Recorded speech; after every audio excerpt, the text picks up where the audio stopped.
Muchas gracias.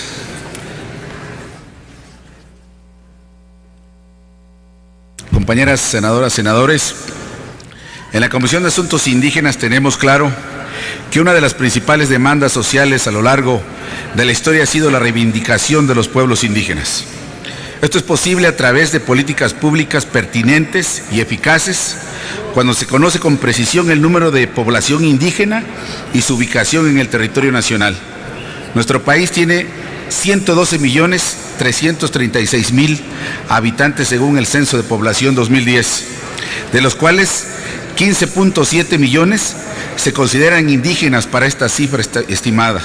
Es por esto que a nombre de mis compañeros de la Comisión de Asuntos Indígenas proponemos ante ustedes un dictamen con punto de acuerdo por el cual se exhorta al Instituto Nacional de Geografía y Estadística para que modifique los formatos que utilizará en los cuestionarios del próximo conteo poblacional 2015 con la finalidad de obtener con mayor precisión el número total de la población indígena.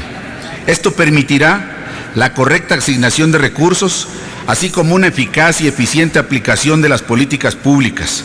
Las preguntas que se hicieron en los diversos cuestionarios empleados arrojaron las siguientes cifras: 15.7 millones de mexicanos de 3 años y se consideran indígenas entre hablantes y autoadscriptos casi el 14% de la población nacional.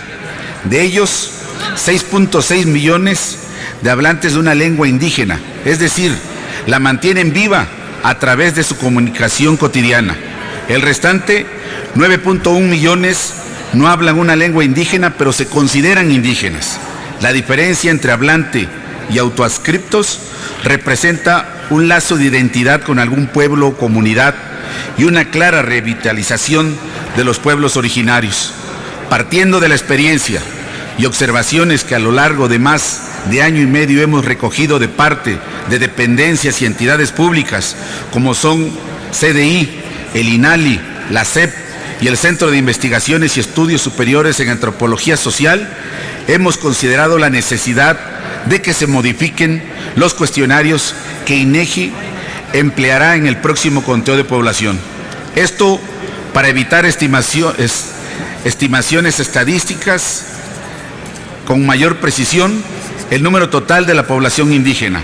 A manera de recomendación, sujeta al análisis técnico que corresponde al Instituto, proponemos que se consideren los siguientes puntos: emplear el término lengua indígena y no el de dialecto, remitir el cuestionario ampliado al cuestionario básico, la pregunta relativa a la autoadscripción, es decir, si la persona entrevistada se considera indígena, que se aplique en el cuestionario básico la pregunta utilizada en el cuestionario por localidad para identificar el lugar dentro de ella donde se habla la lengua indígena, como el hogar, la escuela, la iglesia o el mercado. Para justificar estas propuestas, señalamos en primer término que la Ley General de Derechos Lingüísticos reconoce la existencia de 68 lenguas indígenas nacionales y el español, otorgándoles la misma validez sin distinguir o jerarquizar el español de las lenguas indígenas. En su contenido normativo no se emplea la palabra dialecto. Todos comprendemos el sentido despectivo de esta palabra respecto al español, pero por más entendible o de uso común con la que se quiera disfrazar, es una franca discriminación hacia quien habla una lengua indígena.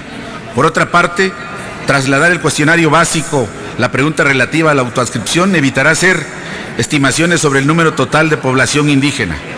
Y si se pasa el cuestionario básico, la pregunta que permita identificar los lugares donde se hablan comúnmente las lenguas indígenas, haría posible focalizar políticas públicas con eficiencia. Compañeras, senadores, senadores, la Ley del Sistema Nacional de Información Estadística establece el uso obligatorio de la información recogida y publicada por el INEGI, que a su vez debe perfeccionar los instrumentos empleados para que sus resultados sean más objetivos y veraces. Propiciemos desde el Senado que los principios rectores de acceso, transparencia, objetividad e independencia continúen orientando las actividades del Instituto, con más certeza sobre la población indígena en el país, las políticas públicas, programas sociales y demás acciones de gobierno se aplicarán con mayor eficiencia. Así daremos un paso no solo en la protección de sus derechos fundamentales, sino especialmente en la salvaguarda de sus derechos colectivos. Avancemos en el desarrollo social con identidad de los pueblos indígenas, que son el sustento de la nación pluricultural que todos conformamos.